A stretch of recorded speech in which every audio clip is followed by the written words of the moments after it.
Hatshepsut, the Queen of Inspiration Egypt, full of mysteries and with a history that stretches back thousands of years. This enchanting land takes us back to a glorious past, where more than 300 pharaohs ruled the mightiest empire of their time. But among them, there was one who stood out. Her reign was marked by peace, prosperity, and a wave of artistic and architectural renewal. That pharaoh was Hatshepsut, and unlike the rest, she was a woman. She was the only female pharaoh who ruled Egypt for 22 years. Her time on the throne became a source of inspiration for women, making her one of the greatest rulers of ancient Egypt. But how did a woman rise to the highest position in an empire dominated by men? Hatshepsut didn't just inherit power, she seized it. Through a political coup, she took over the throne, which was already occupied, and set out to become Egypt's one and only ruler. In 2007, Egypt, as Secretary General of the Supreme Council of Antiquities, made a shocking announcement. He had identified Hatshepsut as mummy, but many scholars were skeptical,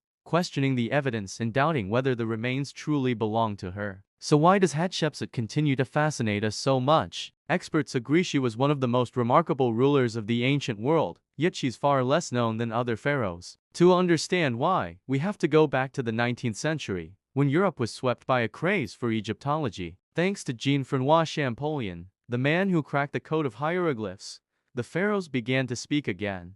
During his travels, he came across the Grand Temple of Deir el-Bahari buried under desert sands. What shocked him most wasn't just the beauty of the inscriptions, but that the ruler was sometimes referred to in the feminine form. The idea that this pharaoh was a woman baffled him. That woman was, of course, Hatshepsut. Over the years, excavations revealed more and more about her. Scenes carved on the temple walls told stories of her divine birth. One inscription even describes how the god Amun came to her mother in a dream, impregnating her with a child destined to rule. This bold claim wasn't just myth-making, it was a way of legitimizing her reign as divinely ordained. But Hatshepsut's reign wasn't just about stories, it was about achievements. Archaeologists from the Metropolitan Museum of Art, working in the 1920s, discovered a massive pit outside her temple filled with broken statues of her. Someone, long after her death, had deliberately tried to erase her from history, smashing her images, gouging out her eyes, and chiseling her name off the walls. Why? Because for many, Hatshepsut's reign was controversial. She wasn't supposed to be pharaoh. She was the daughter of Thutmose I, married to her half-brother Thutmose II. When he died young, the throne should have gone to his son Thutmose III, but the boy was just a child, too young to rule. So Hatshepsut stepped in as regent and slowly took power for herself, sidelining the rightful heir. She didn't just stop there. She launched ambitious building projects, erected towering obelisks at Karnak, and portrayed herself in statues not as a queen, but as a full-fledged pharaoh, sometimes even with the false beard of kingship. To legitimize her rule, she staged religious ceremonies where the priests declared that Amun himself had chosen her to be king. For some, this was a brilliant act of political genius. For others, it was a crime against tradition. And when Thutmose III finally grew up and took full power, evidence suggests he or those loyal to him ordered her memory erased, systematically destroying her statues and inscriptions. Yet, despite all efforts to erase her, Hatshepsut's legacy still survives. She was not just a queen, she was a king in every sense of the word, a woman who dared to rule in a man's world and change the story of ancient Egypt forever. We had to go to the Metropolitan Museum to see the statues of Hatshepsut more clearly. But here's the problem, every face looked different. So what did she really look like? From the early statues of her reign, Hatshepsut's features seemed to resemble her father's. Her face was painted yellow, the traditional color used for women in Egyptian art. Men were usually painted in a reddish tone. The statues show a calm expression, almond-shaped eyes, and high-arched eyebrows, giving her a strong, commanding presence. But the real surprise is how her image changed over time. At first, she was happy to be shown as both a woman and a pharaoh. But little by little, her feminine traits started to fade from the artwork. Her statues gradually shifted toward a more masculine look, almost as if she was transforming inside a cocoon, shedding her female image and taking on a male identity. In Egyptian history, female pharaohs were extremely rare. Out of around 345 rulers across 3,000 years, only 5 were women. Hatshepsut was the only one to rule for such a long time, 22 years. So why did she change her image like that? One answer lies in the way pharaohs proved their power through monuments.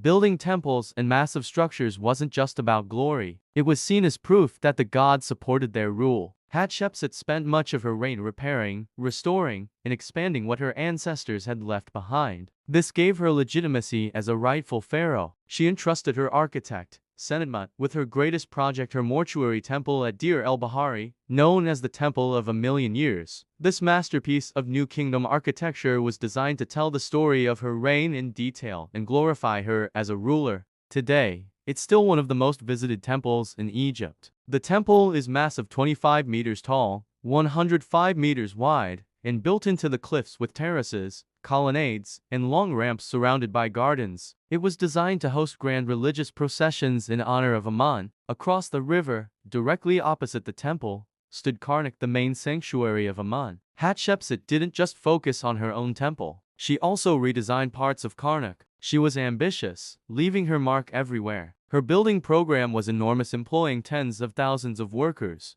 In fact, she built more monuments than almost any pharaoh before her, second only to Ramses II. One of her projects, the Speos Artemidos, carved into the rock, contains a long inscription across 22 columns. In it, she declares her power with words that read almost like a manifesto of faith. I restored what was ruined, even what had been destroyed in the time of the Hyksos. Now I sit upon the throne of the sun, just as it was foretold. I come as Horus, the sun god, breathing fire against my enemies. Never again will such crimes be repeated. As the sun rises, its rays shine on my body, and my falcon soars above the palaces of princes forever. Hatshepsut made it clear that she ruled by divine right. Even one of the obelisks she erected at Karnak carried a message reinforcing her authority, declaring that all foreign lands were subject to her. But Hatshepsut didn't rule alone. She relied on trusted allies. The most prominent among them was Senenmut, her architect and tutor to her only daughter, Neferuer. He held more than 90 titles, a sign of his extraordinary influence. He was unmarried, childless, and clearly devoted to Hatshepsut. Some even suggest that he was more than just her advisor, that he might have been her lover. Evidence from his tomb, built close to her temple, hints at their special relationship. In ancient Egypt, being buried near the pharaoh was an immense honor. His tomb inscriptions also speak of his loyalty to her. Whether their bond was political, personal, or both, Senenmut was the closest man to the queen. Rumors swirled about their relationship, but what's clear is that he was her strongest supporter. But if Senenmut was so loyal, then who was responsible for trying to erase Hatshepsut's memory from history? To find out, we need to fast forward to the late 19th century. At that time, the French-managed antiquities department in Cairo realized that artifacts bearing the names of pharaohs were being sold in the antiquities market, yet they weren't being found in the tombs they supposedly came from. Suspicious, a young assistant named Heinrich Brugsch traveled to Luxor to investigate. There, he discovered that 3 brothers had found a hidden royal cache and were secretly selling treasures from it. When Brugsch followed the trail, he uncovered a tomb packed with royal mummies, most still resting in their coffins.